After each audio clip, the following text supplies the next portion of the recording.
Welcome to Make More Marbles. My name is Brad Hart, and we're here to interview the game changers, the future makers, the co-collaborators and creators who are here to collaborate with one another towards a better future for all of us. Enjoy the show. We've got a great guest coming up for you right now. Welcome to Make More Marbles. My name is Brad Hart, and I'm here today with Natalie Sisson, who is the suitcase entrepreneur, and I'm super stoked to have Natalie on the show. Hi, Natalie. Hi, that was very energetic. I loved it. Well, we got to make the people get, excited like I am, because you know what? We've kind of had a similar journey, you and I. I mean, I haven't gone quite as crazy as you. You've gotten to 70 plus countries and been all over the world. I think I've done about 23 myself in 43 states. So I've been all over the US too. I've lived in a lot of places, but you have really just gone pedal to the metal on the whole travel thing. I guess my first question is, how the heck are you? I'm fantastic. I'm actually really fantastic because I've had like a 180-degree flip since we probably even spoke or caught up. And that's really exciting. So as you pointed out, I'm now in the Shire. I'm not really, but I do feel like I'm in Middle Earth, New Zealand, and it's pretty beautiful. And I'm just really loving the new shift in life and the new sort of found freedom, because as you know, freedom's always been my number one value. And when I was traveling, it was just ultimate freedom to be wherever I wanted, whenever I wanted, and travel the world and run my business. And now it's like just the freedom to be in this beautiful place and surrounded by nature, and a different type of lifestyle. So it's exciting, it's energizing, and it's different. Yeah, I kind of feel the same way about San Diego. I kept going all over the world. I go to Portugal, Spain, France, New Zealand, Australia, and I keep getting called back here. And I really needed to make it painful enough to stay here and just dial in. And now life has been opening up in ways I couldn't even imagine. It's like you're exploring outer space versus inner space. Do you have that similar kind of thing, or? Yeah, that's a really beautiful way of putting it, actually, I think. And you couldn't be in a better place in San Diego, let's face it. I remember when I was there, and I lived there for about a month, and I was like, this place is just too easy to like. Like, I think Yeah. I'd be comfortable there. And it's just so easy because the weather's like, you wake up every day and you're like, blue sky, sunshine, boring. Not that you're not great. And I was like, is there any time that this place and problems here? We need massive obstacles to overcome. Or just different elements. But no, it's a beautiful spot. So beautiful. Oh, unbelievable. Yeah, I'm looking out at the ocean right now. We got a beautiful 180-degree panoramic view. I'm so blessed. And coming from where I came from, which is, it's Long Island, but it's Long Island. It's like, it's a little different here. I really appreciate it, having lived in the city and all over the place. I mean, I have a saying, I've been to where bad is, and this isn't it. I like that. Yeah. That's a good one. Natalie, let's tick off your first, it's hard to pick a place, I'm sure, but like, what are your top few places that you've been or lived that you'd really consider moving if you weren't in Wellington? You're near Wellington, not in Wellington. Near Wellington, yeah. I have always loved Portugal. And so I've been there for ultimate frisbee tournaments for the last couple of years, and kind of fell in love with the people, the pastel de nata, which is like this really great pastry, which if you eat too many of them, you certainly notice it. And just the way they kind of live life, it's not dissimilar to New Zealanders. I feel like they're a little bit like the European New Zealand. They're big brother to Spain, and we're big brother to Australia, and they always have that rivalry. They have beautiful coastal lines, great surfing, great wine, great food, beautiful people, really honest and friendly, but not arrogant. And it just sort of has a special place in my heart. And so last year when I was there, I ended up buying a house, as you do, because I was trying this, I need a base, I want a base. And so I have a base there now, really close to the surf beaches in this cute little town. And so that is definitely a place that I intend to spend more time and go back to each year. I love it. And so people kind of have some grounding about your business and what you did to get here. Like, what are the pieces that have allowed you to say, hey, I want to travel and live my life according to my own terms, and freedom's my highest value. And now I have a house in Portugal. I have a house in New Zealand, and probably some other places as well. Like, what are the key pieces that people need in order to set up a freedom lifestyle, if that's what they value? I honestly think, Brad, that it comes down to having a really clear vision of what your ideal lifestyle looks like to you. So a bit like you, a couple of years back, it was traveling the world all the time, like just that freedom to just be in a new place at any time, meet new people, go there for different events, explore a country you've never been to, experience a new culture. And so I was really clear on that for me, I wanted my business to travel with me, to not weigh me down, to be portable, to show other people how to do the same. And now it's just, I think after 6.5 years of full-time travel, it's like now I just really value a base that's surrounded by nature, which just makes me feel like happy every day. Lots of space, lots of greenery, lots of blue sky, lots of peace and quiet, and just right on the doorstep to adventure.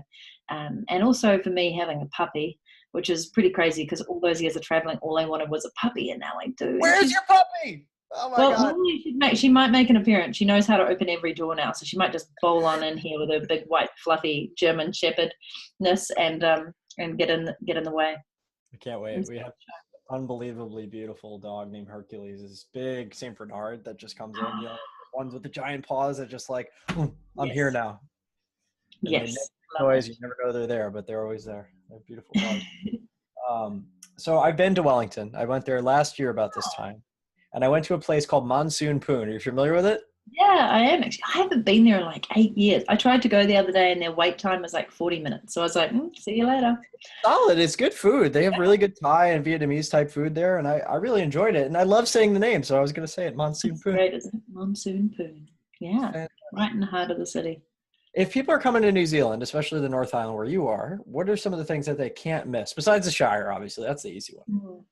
Do you know what's pretty crazy is about a 10-minute drive from our house is where they filmed a part of The Lord of the Rings where there was sorry, I'm going to completely screw this up now, but it was basically the Elven area that is just along here where they did all the horse rides and everything. So I think there's little snippets of Middle Earth and Lord of the Rings movies throughout North Island that you can definitely see. But for me, Bay of Islands is gorgeous. It's up north, and it's just where all the yachties are. It's just a beautiful part of New Zealand. Gorgeous Pohutukawa trees. So imagine like red flowers, green trees, white sandy beaches, beautiful blue waters. It's just very, very relaxing. I think also Tauranga is a great surfing spot, and just anywhere around that coastal area is perfect. And then you're coming down into sort of the Bay of Plenty is a gorgeous area. There's also lots of wineries. So you just get so many good places. Where else can I start? Taupo is really great, beautiful trout fishing, really amazing cycle race that happens there every year. And Rotorua, if you want quite a lot of New Zealand culture, really, really strong Maori population live there. They have all the hot pools and the thermal areas and some really cool things that you can go and see the hot pools and the mud bubbling. And it smells like, bad rotten eggs the whole time, and it's just because of the sulfur. And it's just really unique. It's amazing. Yeah, we did Wellington. We popped up to Marlborough for a night, and then we went to the Shire, Napier, up to Auckland, and we kind of did that whole thing. We just drove everywhere in between. It was super fun trip. Yeah, I would definitely go back. I love New Zealand. It was awesome. We just missed that giant earthquake they had on the South Island by yeah, it was pretty gnarly. But yeah, so all right, being from New Zealand, traveling the world, Aussies and New Zealand, and Kiwis especially really get that sense of travel and adventure and wanderlust. You never see them not traveling. Do you think that's more of a cultural thing? Do you think that's individual choice? Are there people that don't travel that are from these places? Like, I'd really like to get a sense of like, is it born or is it learned? It's a good point. I think there are definitely New Zealanders and Australians who don't leave the country. They just love it here, or they're a little bit more colonial or local.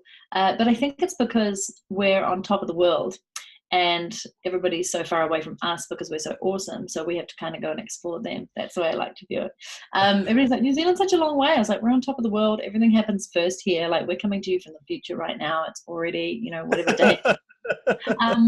But I think just a general sense of, so many New Zealanders are from other countries, or their parents are. And so I think a lot of people want to kind of go and explore where their culture and their heritage is from. A lot came from United Kingdoms. There's a lot of people from there. And I just think that's potentially why. Also, it's just sort of a thing to do after school, is to go and actually go and explore the world, mainly UK, Europe, and then going around from there. And I think because we have a beautiful, beautiful country ourselves, sometimes I think you just have to go out of it to really make sure that it is the most beautiful country in the world. And so when you go away, you appreciate and come back and go, okay, yeah, I'm in the right place. I think you guys will be on the forefront of the Modesty Awards this year. I swear to God. We come from the future. We're awesome and amazing. Everybody wants to be near us. And we have to go to other places in the world just to double check. Like, are we still the best? Okay, just checking. I'll go back now. I know, it probably did sound a bit pompous, but, I was just in the US and I really enjoy visiting, and I have so many good friends. But New Zealand is such a safe haven right now. Like, there's more and more Americans buying up land and property here because they kind of planning their escape route. And it does feel like, it's paradise on earth. There's definitely things that aren't great in this country, but on the whole, I probably wouldn't want to be anywhere else right now. And what's the business climate like? So I have a friend named Sean Simpson who runs the Kiwi Launchpad. So it's like bringing Kiwi companies to the US, specifically Silicon Valley, so they can launch in that marketplace and Fantastic. navigate that whole thing. And she's awesome, by the way. I'd love to connect you with her because I think you two have a lot to talk about. But Yeah. additionally, like, what do you see as being the climate there? What are the differences from the US or other places you've been that make it so attractive for people that are coming there? Well, this is not me just talking it up right now. There's numerous studies. Almost every single year for the last 4 years, New Zealand's won or been in the top three for starting a new business, for ease of starting a new business. So we do make it really easy here to set up a company, get your taxes in order and do business. I think there's just less paperwork, less bureaucracy. We're very flexible, very innovative, and really welcoming of new businesses. And just case in point, a couple of my friends here are the founders and pioneers of the first ever global impact visa, which they've awarded to people coming over from overseas, can get instant residency in New Zealand if they apply to get this visa through the Edmund Hillary Fellowship. So it's just cool things like that that we're constantly innovating and being open to. How can we get great talent over here? How can people start businesses here that we really want, that sort of fill a gap in our market? Banks are really, I think, pretty flexible. You don't have to prove the earth to them that you can actually get set up here. And then there's just lots of hubs, accelerators, co-working spaces, and I guess programs here that are popping up to really help entrepreneurs flourish. So those are some of the great reasons, I think, from that perspective. Plus our tax rates aren't too bad. And just, ease of setting up a business and doing business here. Plus a lot of people love it because it's almost like an incubator space, like New Zealand doesn't have obviously a huge population. So if you can make something work here and test it, you're not going to be, it's like a good little place to do that without bombing or, making any silly moves. And if it does start to fly here, then you can expand and scale big time overseas. Well, I learned that there's 2 million people in Australia, in New Zealand, and there's 6 million sheep. So there's one thing. There are 4.5 million people in New Zealand. Look at that, it doubled overnight. And there used to be 60 million sheep. Now there's like 15 million. So, So the sheep to people ratio is slowly, they're closing the gap. Got it. Yeah. Okay. And then I heard at some point, maybe like we should have a myth busting of what Americans think about New Zealand for a second. Yeah. I heard they were giving away land at one point in order to get people to move there. Was that a thing? Ooh, I don't know about that. We're pretty precious about our land now, but I think it was easier to get here. I don't know at which point they did that. I know they've been doing that a little bit in Spain and things in these little villages where they want people to come in and take if you're willing to invest $500,000, they'll give you Spanish residency, not citizenship. That was the key distinction. Yeah, but, same. Same thing Italy too, and Sicily. They were starting to give away castles. Like if you're willing to go and deal with this giant liability and the thing's falling apart, you can go and live there. And what they look so attractive on the outside, but what they don't tell you is all the taxes, all the municipal things that you have to go through, the town consent, the castle. Like try fixing a castle one day. Exactly. Yeah. How ridiculously prohibitively expensive it is to get castle maintenance done. Let me just tell you. It does sound pretty cool. I live in the castle on the hill. That's my moat. You have to come through my moat. Oh, that guy. Yeah, he's just the mafia. We just deal with him. Here, he can take some. You can go along. Like the IRS, you can try not paying him, but it won't work out for you. So, Natalie, where do you still want to check off on the bucket list? Like, what's next for you, or what's the next piece you want to really get to? Like, I know you're enjoying your being inner space thing, and you got your dog, and you got your land, and all of your things, and chickens on top of it. 5 chickens and 1 resident rooster who we didn't ask for, but he seems to be pretty cool. I just have to tell you a really funny incident yesterday, by the way. Have you ever seen a white wolf? That's what we call Kayla, our German Shepherd. A white wolf chasing a white rooster, and his tail feathers like this far away from her mouth, and it just went by because we have a barn here and we've turned it into a co-working barn, and all I could see was this thing just going past at pace, and I just laughed my head off. Like the rooster was just flying just in front. She almost had him.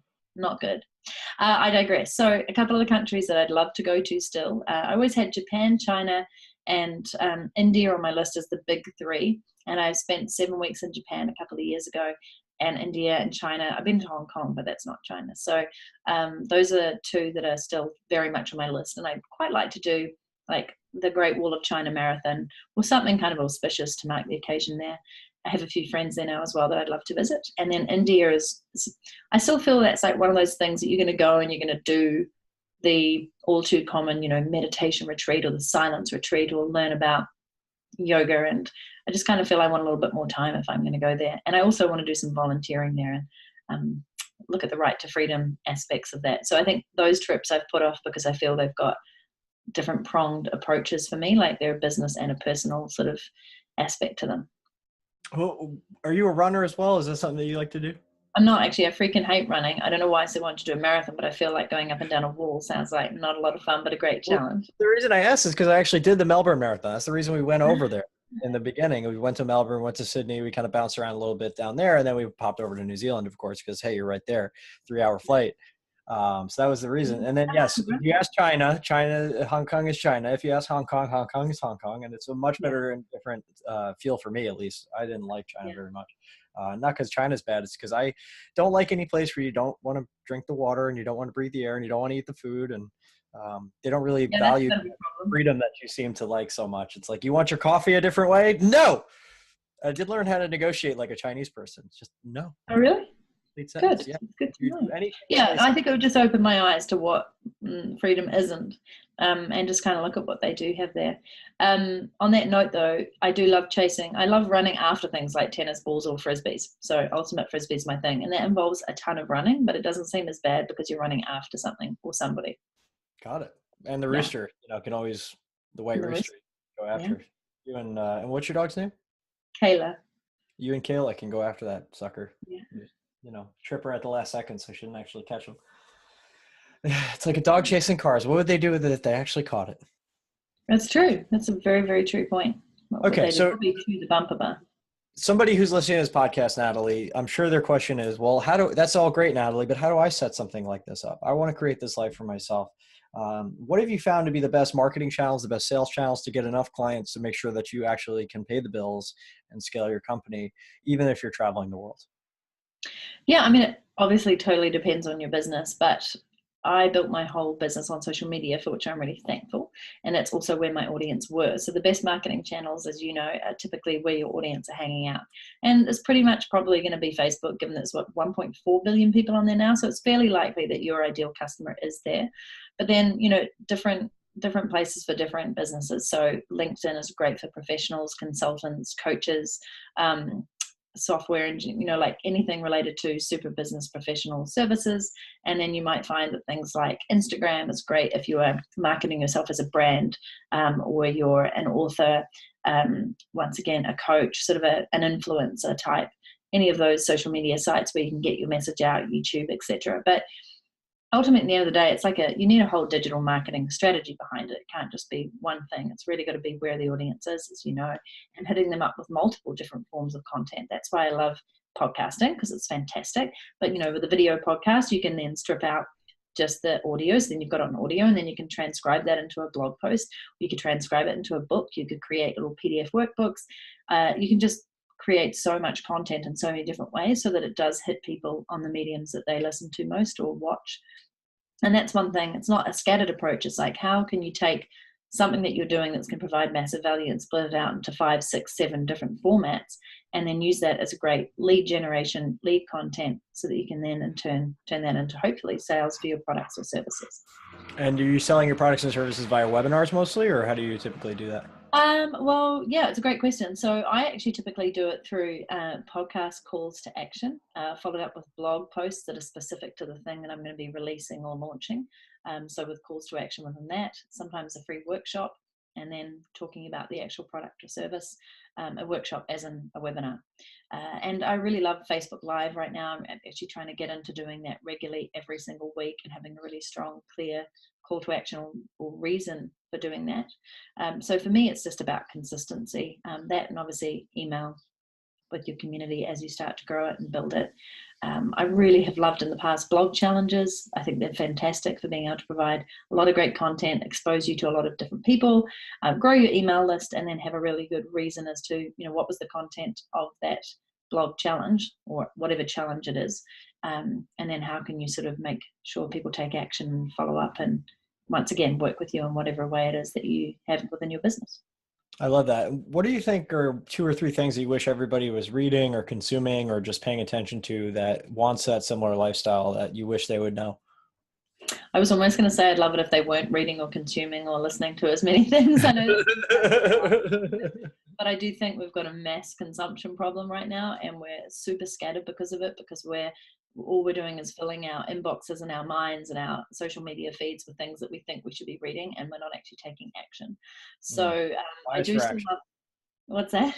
Bias for action, I like to call it. Yeah, absolutely. So I do think, there's a couple of fantastic books, but once again, it totally depends. I always love the classics like Napoleon Hill, Think and Grow Rich, whenever I need a mindset shift up or switch. I have a number of books up on my bookshelf right now, like Bold, which I'm wanting to read. And what Peter's else have book I? changed my life. Back in 2011, I read Abundance on a road trip from San Francisco to New York, and it changed everything about the way I view the world. It's incredible. I still follow his.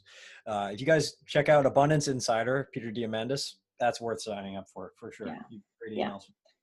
And I'm also reading I get a ton of books sent to me by friends who are also authors. And so I really make time to read through those. A lot of them are entrepreneurial, like Entrepreneurial You, which is a really good one. I'm reading Women Rocking Business right now by Sage Levine. And just, I think it's whatever sort of comes across my path that I'm really, really interested in at the time or when I need a refresher.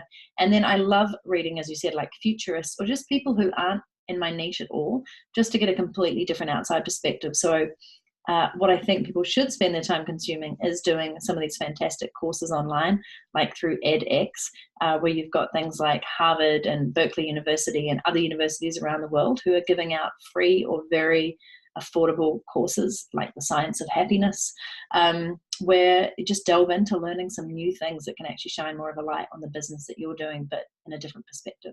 So Yeah. I'm less about huge consumption, but more about diverse consumption of things that will expand my mind.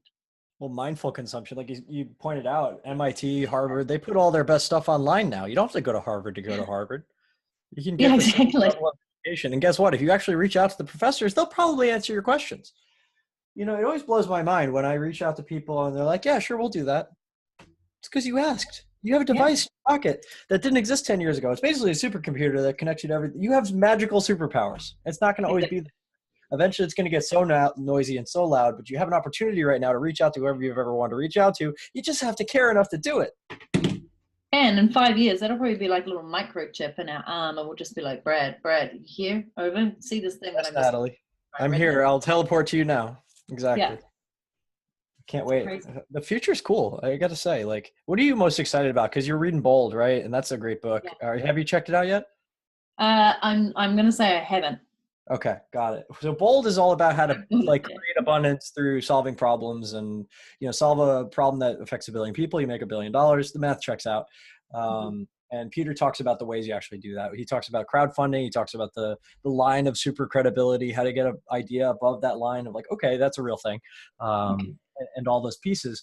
And I think it's so fascinating because we get to really like, let's say somebody such as yourself who's already kind of mastered the basics of business, right, and they really understand how to create a business that fuels their lifestyle. What if you wake up tomorrow and you say, oh, I want to solve a grand challenge, right, and Mhm. that affects 1 billion people? It's really the playbook for those people who have that stability in their lives and now are looking for something that's more fulfilling perhaps, or just different than what they've always done. So I think Mhm. it's a huge read.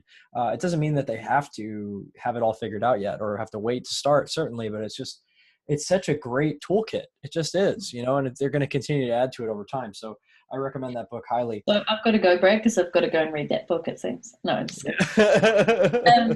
What am I excited about in the future? I'm actually really excited about AI. I'm a bit scared about it as well, but I'm excited about it if it gets into the right hands. I think it has the potential to allow us to do a lot more amazing stuff while, AI robots are doing some of the really cool stuff that faster and better than we ever could. I'm also excited about bots, once again, if they're used in the right way.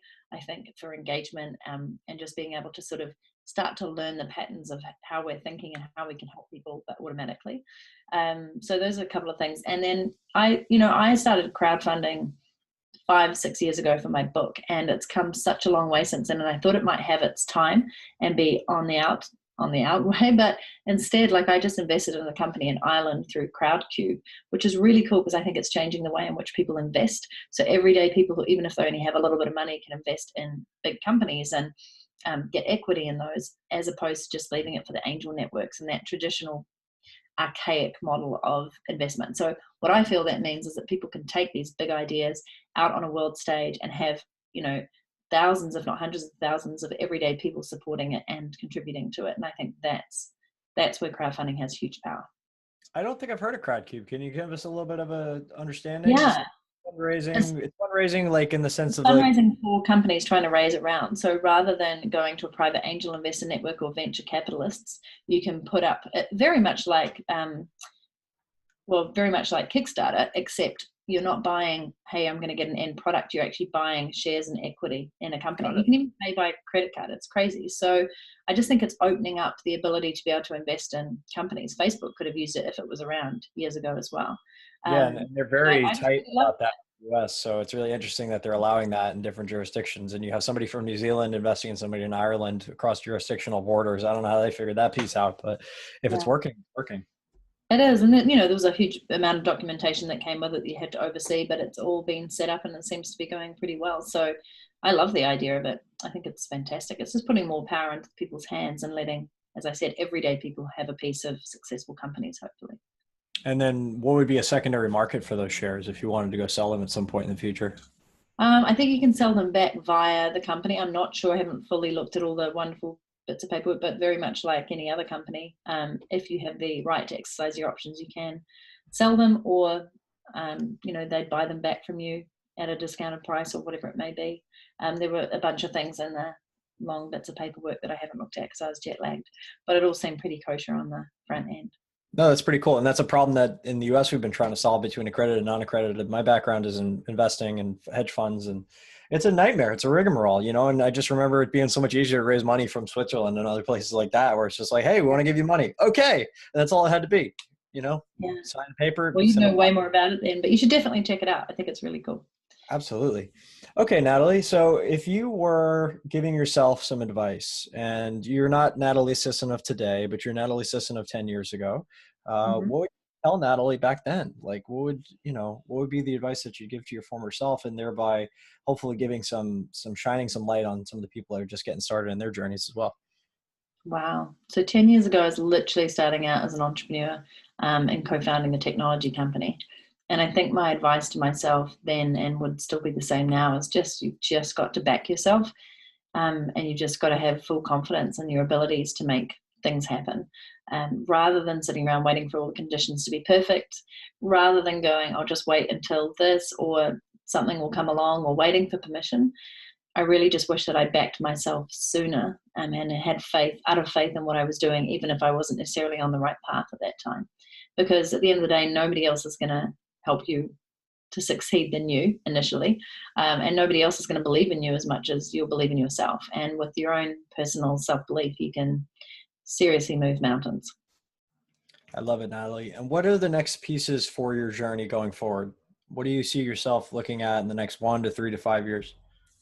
I'm really excited that you asked that question, because my life just kind of changed in the last couple of weeks as well. I don't know if you saw, but I made a big announcement to say that I'm transitioning from the suitcase entrepreneur, which I've run and loved for 7 years and has given me amazing opportunities and tons of freedom and success, and transitioning into just being me, so brand Natalie Sisson, and really, really following on with the Quest for Freedom podcast blog. And so I have a huge, huge ambition now to help bring personal freedom to everybody on a daily basis. So that is my new mission, I guess. It's not related necessarily to business, although that's part of it. But I don't want to be teaching people necessarily how to build online businesses anymore. I want to teach people how to have just more personal daily freedom. So when you were touching on overconsumption before, that's dear to my heart. So I'm talking about rituals, habits, routines that give you just a little bit more freedom back in your day, because I am seriously worried about the amount of overwhelm, stress, anxiety, diabetes, people who are just working 70-hour weeks and just not even enjoying their life anymore. I think it's become a bit of an epidemic, and I think it's going to need to stop. And so I want to be one of those people to help people to start realizing that it's all within our control. We just have to start adding more discipline, routine, and structure into our lives. to actually have that freedom, joy, and Can you give us a little bit, like one or two little tidbits that you're going to be sharing on this new venture of yours? Yeah. So over on the podcast, Quest for Freedom, so far I've been looking at, for example, mindset freedom is coming up. Right now in season 4, I'm looking at lifestyle freedom. So that is actually about structuring your day, working a different working week, just like going outside the traditional norms to really focus on what you want and how you can design your perfect life around your career or your career around your life.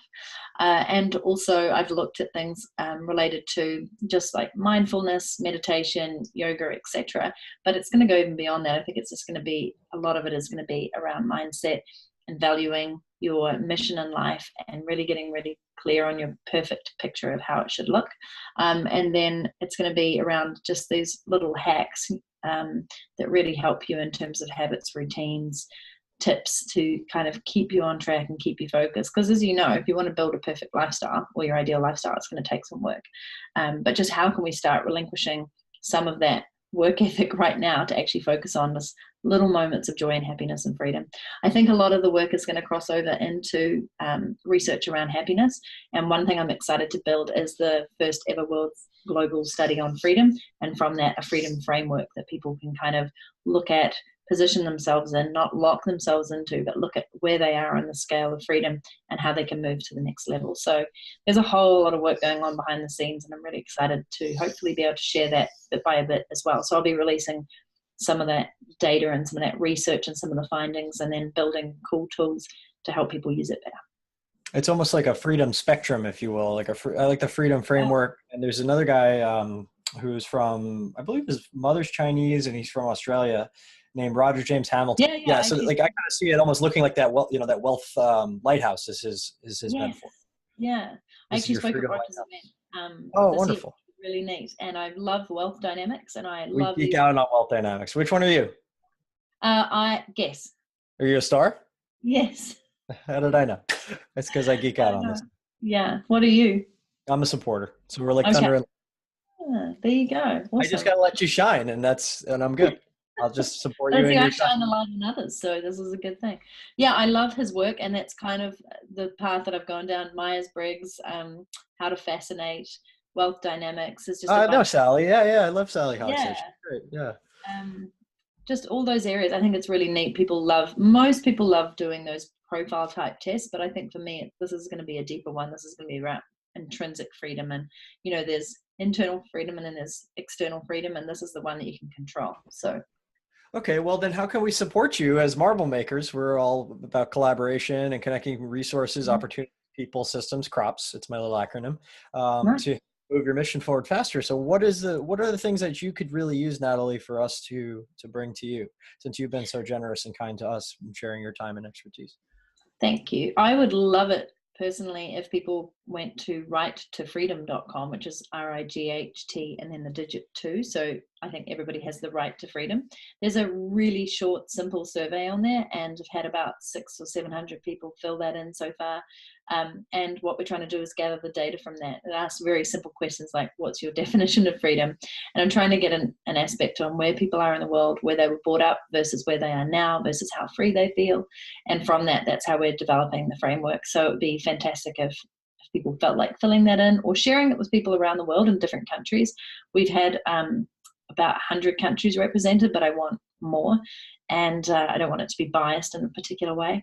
And then obviously listening into the Quest for Freedom podcast would be amazing, obviously as well as your podcast, but it's a great way to keep on top of it, where we'll be sharing some of the research and some of the insights along with tips and tools and just really interesting stories that will hopefully resonate with people. Yes, absolutely. And Natalie, where can people find you now on this new venture? I know they can find you at suitcaseentrepreneur.com, correct? Yeah, they can definitely still find me there. I'm not going anywhere. But surprisingly, nataliesisson.com. And I'm Natalie Sisson on Twitter and Instagram and Facebook and pretty much just me. So that would be fantastic. But nataliesisson.com would be great. And we're going to make sure that we share you and shout you from the rooftops and tell everybody how great New Zealand is. Because it is. It's the best in the world. It's really a ridiculously awesome country. Can we just get a little video shot for the people watching the video? Oh, yeah. Outside? Yeah, that'd be cool. Like just to see that she actually lives in the Shire. That's pretty rad. Well, this is just one part of like even our washing out there, but it's pretty gorgeous. Oh my God, so beautiful. Lots of green grass, lots of trees, lots of hills and mountains in the background. Yeah. Gorgeous. Thank you so much, Natalie, for taking the time today. It's been an absolute pleasure. On behalf of everybody at Make More Marbles, we love you, appreciate you, and we thank you. Thanks so much for listening to the Make More Marbles podcast. For more tips, hacks, and strategies to create an amazing, abundant life in your health, wealth, and relationships, whatever that means to you, head on over to makemoremarbles.com. Check out our cool explainer video about what we're about, and join our community of entrepreneurial game changers. We want to help you level up your life in every possible way. And don't forget to subscribe to us on iTunes, Stitcher, or Google Play, wherever you listen to your podcasts, and please do leave a review. Thank you so much, and we'll see you on the next podcast.